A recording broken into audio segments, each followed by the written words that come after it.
to get an opening question? I just want to get a bit of level, really. Huh? Hearing I'm running. Speak. Well, just for me, level for me, yeah? That's my voice. Yeah, lovely, yeah. Get one from the guys. Just a quick round. Blah blah blah blah blah blah blah. Yeah. Yahoo! Yeah. Ta ti ti ta. Richard, when you are on deaf, you are coming in on a shadow. What, over there, you mean? Yeah, can you see that? Yes, I am. It's Nice. okay. It's just in the corner of the frame. That's out. That's in. Yeah. Right? We are running. Right then. The first thing I heard that you were surprised when you heard that Rapido wanted to speak to you. Is that true? Surprised? Yeah. Excited, because it's one of our favorite television shows whenever we come into the UK. That's good to hear. It's part of the jet lag ordeal. Yeah, So it always we're seems to be on the night that we get into town. And you can't sleep, and it's pretty much the only thing worth watching. So. And we're like watching international snooker. It's or better than something. snooker. And then Rapido comes on, and we jump up and down. Yeah, Rapido. Is there anything like that could compare in America that talks about music? That would Ed be Sullivan Show, American Bandstand, MTV. There's nothing that has the variety of Rapido and the quality. Right. So first reason why I wanted to film you in a hotel room is that because that's your home for most of the year. Well, a lot of the time, this is your home, yeah. Mhm. That's the reason why I wanted to be here, really. Well then, I think I'll just pull up the pillow and go to sleep. Good night. Good night.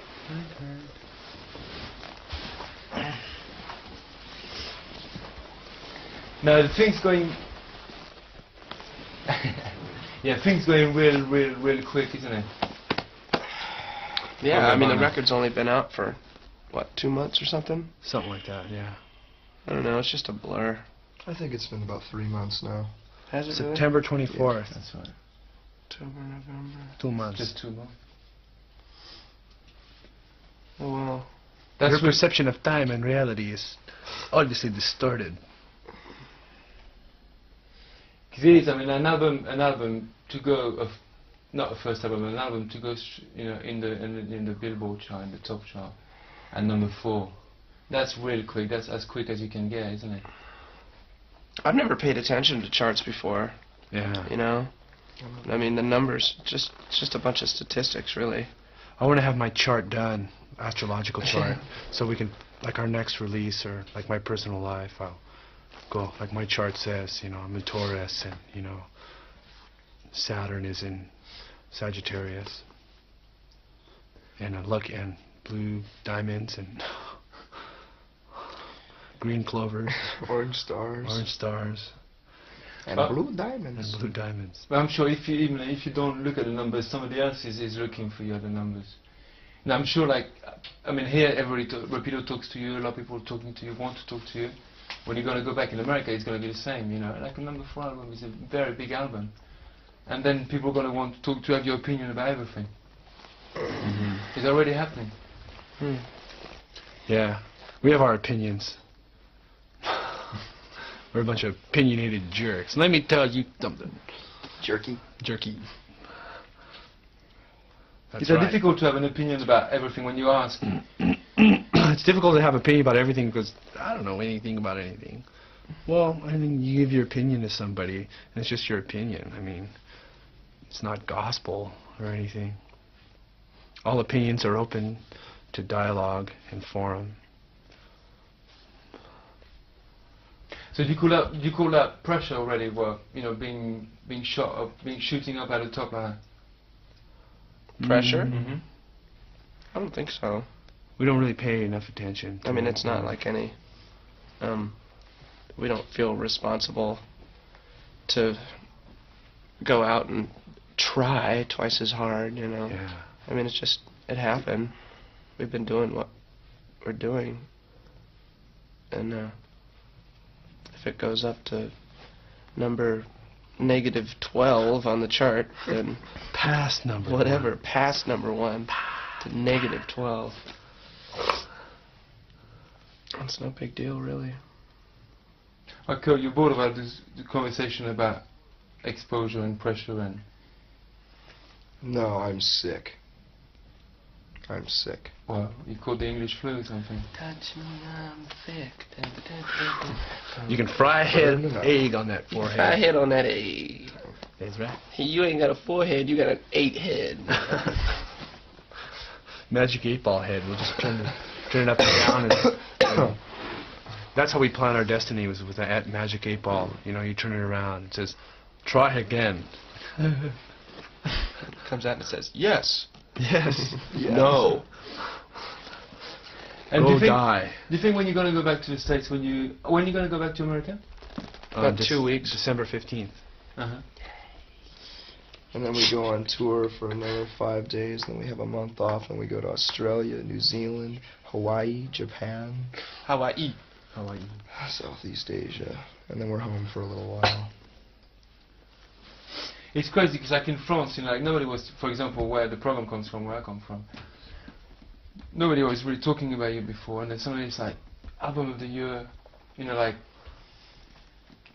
get them on TV, you know, it's like all the magazines want a piece of the action. It's just that's why I'm saying I asked the first question. It goes really quick. It's very bandwagon-esque. If I may plug another band that I totally love. When you play the European countries, and I don't know if you talk to people, but if you watch their reactions or whatever, what has been the main difference between your American crowd and the European crowd? Probably the diets that the people... I don't know. I've sort of found that the language is sort of different. I mean, it's all this. People have the same reactions. You know what I mean?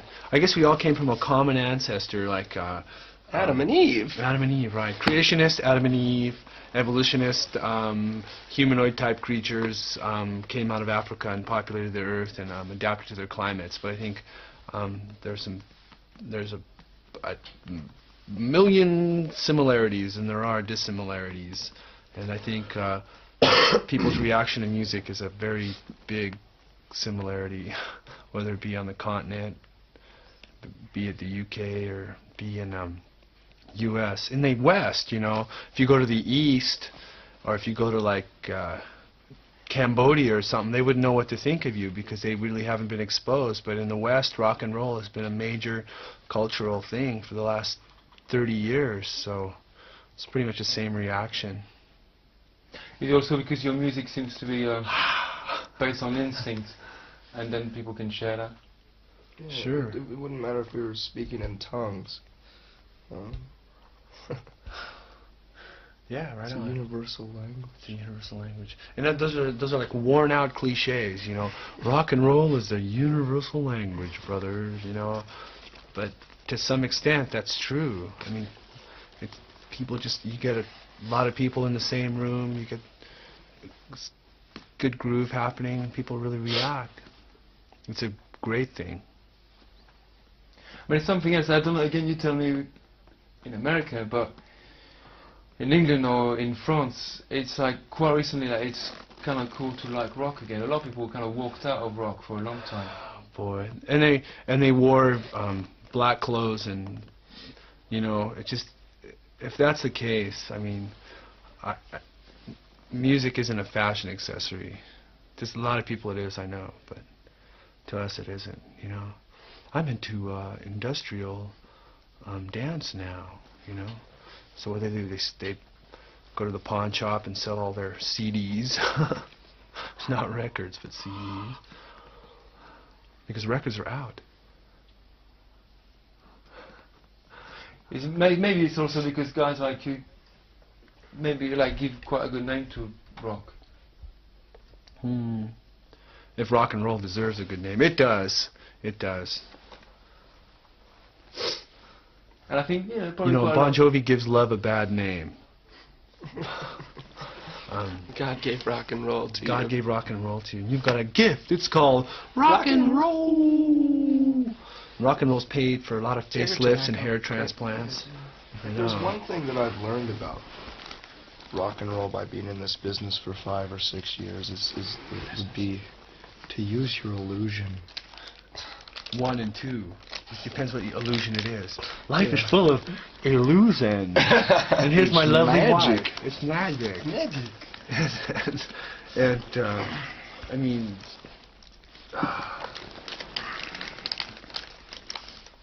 rock and roll is good. I have to admit it. It's got me through some rough times. The only It's got thing to rock start and roll's humming. ever given me is a hearing impairment. Did you hear the story that your wife, Shelley, said today about her About the cousin? girl? That little Oh. girl. The girl. She's the total Check typical this out. girl. What's that Typical story? girl. It's great. This 13-year-old cousin of Shelley's had for the past couple of years has had her walls covered in New Kids on the Block posters, and she heard our album, and she had dolls and everything, and she heard our album Nevermind, and she tore all her posters down Yeah, and burnt her dolls. Yeah. Really? You should Set know them on Stacy. fire. Stacy's like a little brat, like, now it's like, I hate New Kids on the Block. And she's a Oh, terror. man. She's a terror. She's smoking cigarettes. She's got a tattoo. Yeah. That's right. She just takes the car now. She's Right. not even old enough to drive. She's just up, Cranking zipping our up and music down. as loud as she can. Driving up and down, drunk, Drinking. hurting people. This cop pulled her over. She just went, smacked, knocked She's him only out. 13. She's only 13. That's right. It's never mind the attitude of a lot of people in the US to start with. Sure. I'm talking about the word here, like Yeah, it is. It's too bad. It's too bad that's way. But see, people, they have to, Use the they illusion. make priorities, And a lot of times a priority is a car in your driveway, or whatever material objects you have, and it's all a bunch of junk. Trinkets and baubles. Trinkets, yeah. Look at this shiny stone, Why is this any more? That's a Ming Voss to me. I know. I need This could be. I mean, Elizabeth Taylor should wear that on her finger. I mean, what's the difference? Can I have a driver's license? Yeah. without making it like sweeping statement or generalization. The people of your age, you're seeing them changing, because I don't know the youth of America. I don't know what's Kids are a happening in lot their head. smarter. That's a good you know. record. Kids By the are a way. lot smarter. I'm totally convinced. The average A lot 18-year-old smarter? is a lot smarter than they were when I was an 18-year-old. You think so? I'm convinced. In I what way? sort of wonder. What kind of smartness? They're just more aware. They're more jaded and cynical. They're more aware of injustice. They've learned from their parents' mistakes. American youth have had it all on a silver platter. They've been eating ice cream out of a bowl this big. But now that And then what is filled it? with But now crack. there's no such thing as Farrell's ice cream Farrell's parlors. is gone. Because now No Farrell's more is a crack Shakey's. house. Dippy waiters and waitresses singing you happy birthday off key. You ever had one of those zoos? A zoo? Oh yeah. Did you ever have a zoo? Mm-mm. It was like 32 different kinds of ice cream, or 16 or something like that. Oh, I thought of another idea for the video. Sea monkeys floating around in the video. Wouldn't that be neat? Wow. That's a Brine funny one shrimp. because when you talk about cynicism, I mean this side of the water, being a cynic is not particularly a good thing. I mean it's the opposite. No, it's not. But it's a fine defense mechanism, and that doesn't necessarily mean that people are avoiding necessary topics and things that really matter. It just means that they're aware of things. How many times do the people have to learn the same lesson? Well, not everything should be common sense anyway. Right. Instead of reactionaryism, nationalism. So that stuff's like easy. There's one band I want to talk about. Do you think a band like R.E.M. open up the doors, the commercial doors, for a band like you to come in and have a commercial success? A little bit. I think every band that's kind of It just goes down the line. cracked it a little bit, cracked the door open. Whether it's Sonic Youth, Yeah, Sonic Youth. Or Jane's Addiction, they did it. I've always thought of I've always thought of REM as a commercial band in the first place. They just happen to be a good, passionate commercial band. And there have always been good, passionate bands in rock and roll throughout the history. It's just, it's up to fans and people involved in the music industry to make sure that it doesn't get as stale and as bad as it has within the last 10 years. Especially in the Reagan era. Yeah. Did I roll that too tight? Sorry. Looks like it. I think I Yeah. did. No, Yeah, because it's I mean, too you know, tight. like from the, don't know if the word is right, but from the traditional band, the affiliation of band that you're coming up with, you talk about, you know, the youth, the Askedoos, people like that. You're the first one to put the door open. Yeah. It seems like the mainstream is very consistent in like blandness, being bland, like bland, boring TV shows, bland, boring bands, bland, boring blockbuster movies. It's all very consistent. When it you comes know? to like mainstream and commercialism, it's sort of like no one's willing to take a chance because it's a risk of money. You know, that's why right. you've had the same bunch of crap on Right. MTV for the past 6 years or whatever. That's you know? right. I mean, it just comes down to money, and people aren't willing.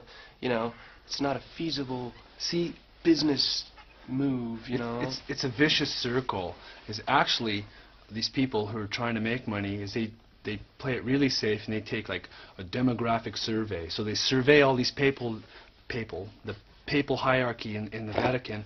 I mean, they survey all these people and say like, what do you like? What do you want to see? And they've been fed garbage, so that's all they know. And they say, we want more garbage. So they give them the garbage. They survey them again, and it's all this garbage. The next thing you know, you have this full landfill full of diapers and styrofoam.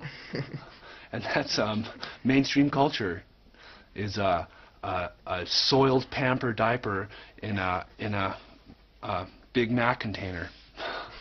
If you're talking of Hollywood, for example, you know, like, because it costs so much money to make a movie, and it's a risk, like you're talking about commercial risk, what they do now, and they've been doing for quite a few years, is they buy successful French movies of the 50s and the 40s. They were blockbusters because they were well written. Do they colorize them?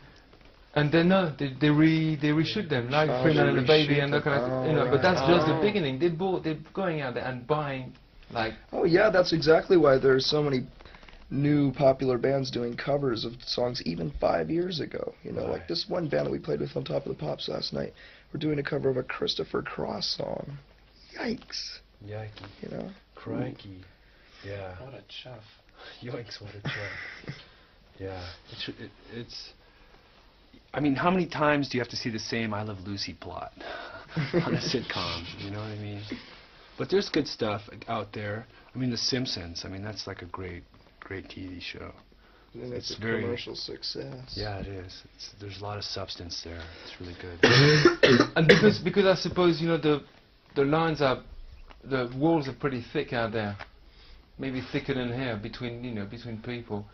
Is there already been people saying sell out to you because you're commercially It big? hasn't really happened, to tell you the truth. You know, because we're not really playing along. I mean, we're not at Studio 54 with Bianca Jagger or cruising down Hollywood Boulevard with Slash and Mickey Rourke. You know, I mean, it's just not our scene, really. Pop, that's, you know, in all the things I read about the band before I met you, it's like there's a word that comes back all the time, it's pop. And I think it's Yuka is saying,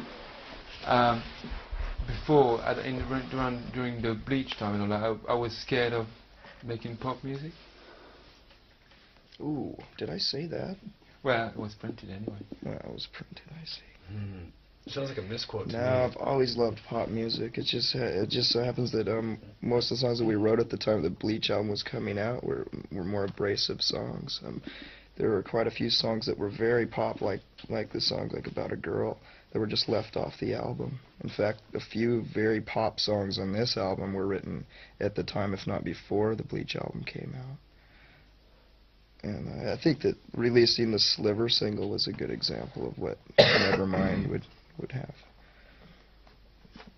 So let's talk about pop, because it's, you know, if you go, each person's got a definition, I suppose. England's got a completely different way of talking about pop. As what you have, or I have.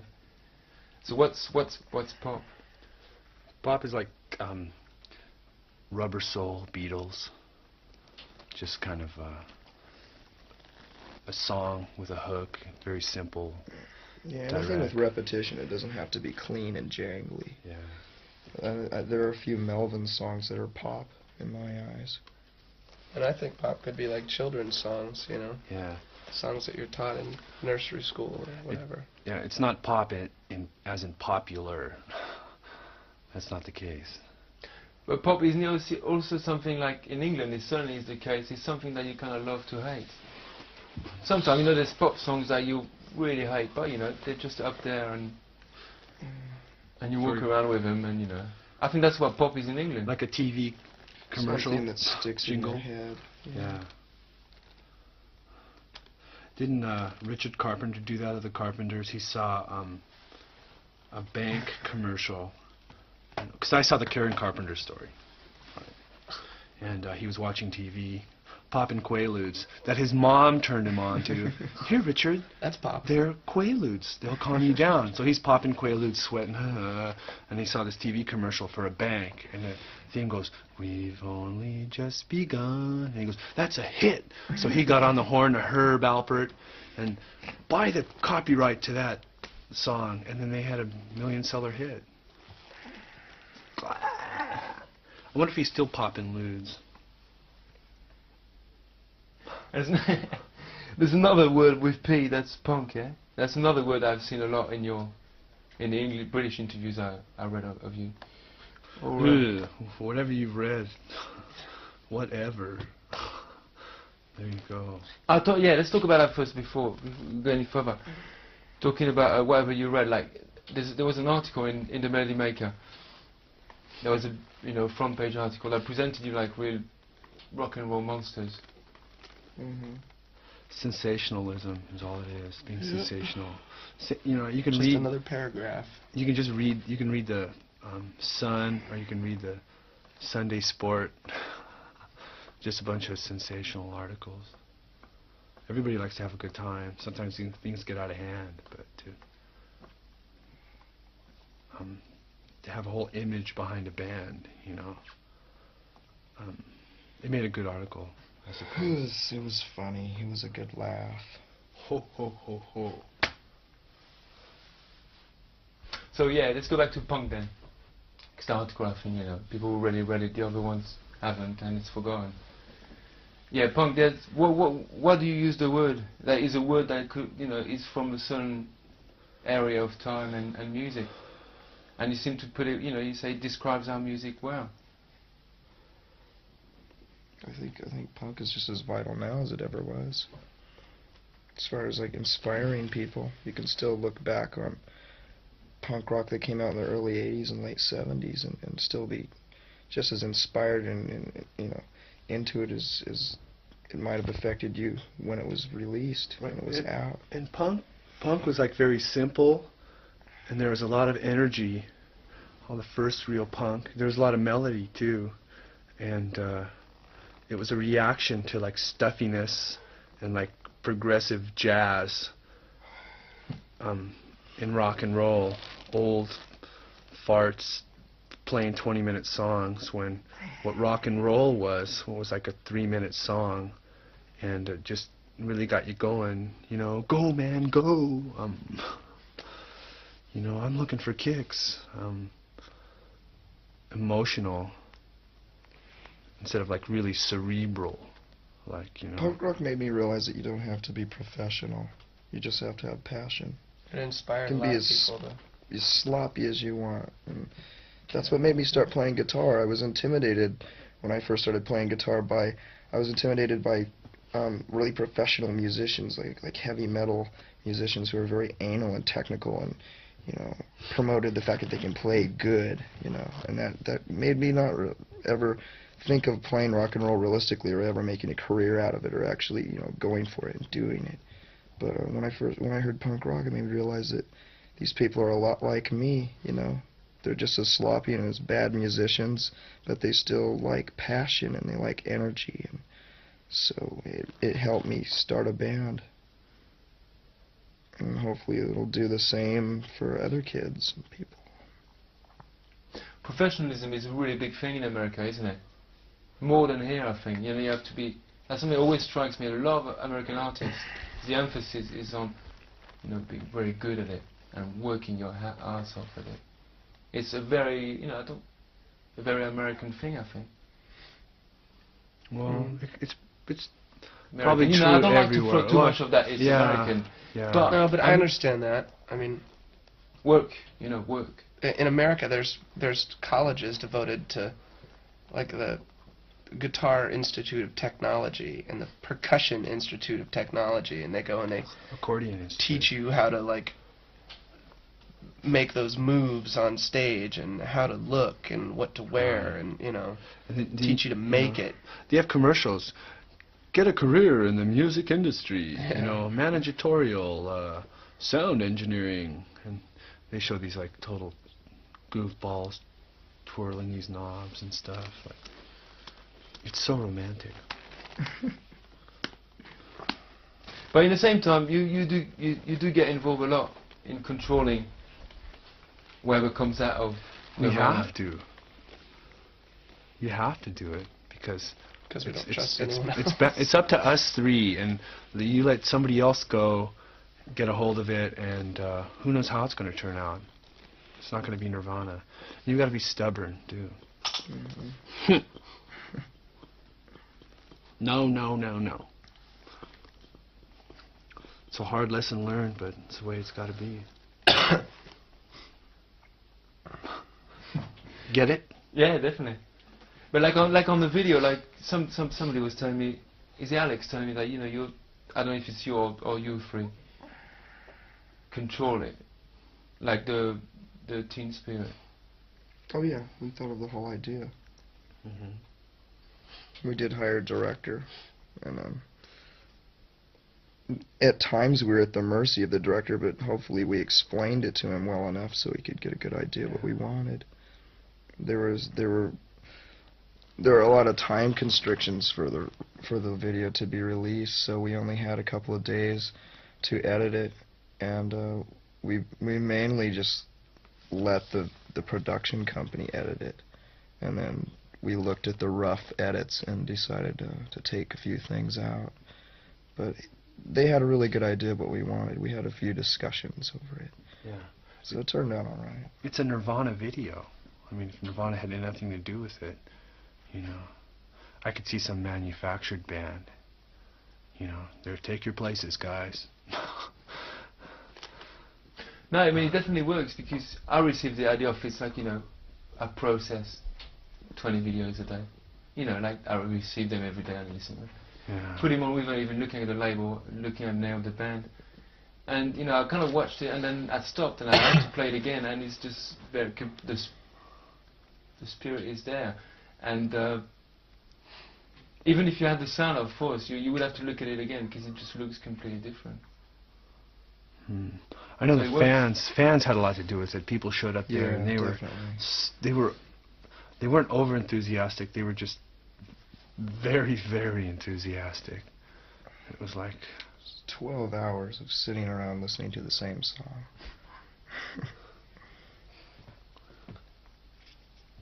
That's you're living in Seattle, yeah? around Seattle, yeah. Which is where about exactly? Just south of Seattle. Dave lives in Seattle. I live in West. We live in Dave Seattle. just moved to Seattle. I don't have a home right now, but I think I'm going to move back to Olympia. I've lived in Olympia, which is the capital of Washington, for the past 5 years. And you're from Aberdeen? Originally, but we've left Aberdeen about 4 years ago. We had to get out of there. It was just very stifling and stagnant. Couldn't handle it anymore. A lot of backwards attitudes. Just there was nowhere to go except out. Or is that Twin Peak country? Twin Peaks is classy. I don't know if Aberdeen is that classy. Aberdeen is Twin Peaks without the excitement. Without the drama. Yeah. There's a lot of twistedness there, but it's not very, I'll use the romantic again. It's not that interesting. It's kind of pathetic. And you, at least I know about you two coming out of art school, training, or No, even like that's- going through art school? That's BS. That's just we got a bio from the record company. It was very stuffy and it was just very run of the mill. So we had a little fun with it. Started making up stories, drinking coffee, getting giddy, writing down stuff. And then we'll write this. And So that's how the art school thing came. yeah, that's how about. art school thing. We thought, what is the most cliche, typical thing for a rock band? They're art school dropouts, you know. Get it? And it wasn't even art school, it was craft school, you know. We were into painting seashells and gluing them on burlap or grandma crafts, making little owls out of macrame, you know.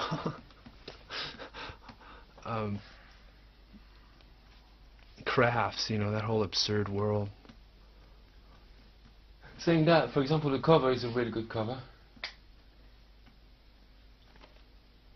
Well, Thank you. Thanks. I think the cover has the dollar bill shows what the materialist connotations are about it. Then anything after that is open for interpretation. Anti-materialist connotations, I must say. What's your, because when I read, you know, I looked at the dictionary at Nirvana to get some definitions of it, of the word. Because I wasn't. It's one of those words that you know, but you're not very sure, exactly sure what it means. And so, what's your definition of Nirvana? Well, the most common word that comes up in every definition that I've read has been freedom. So we kind of like to think of our music as musical freedom in a way, not being tied to a specific genre or a specific sound. Mm-hmm. Amen. That's really good. And is there artists like Can we stop?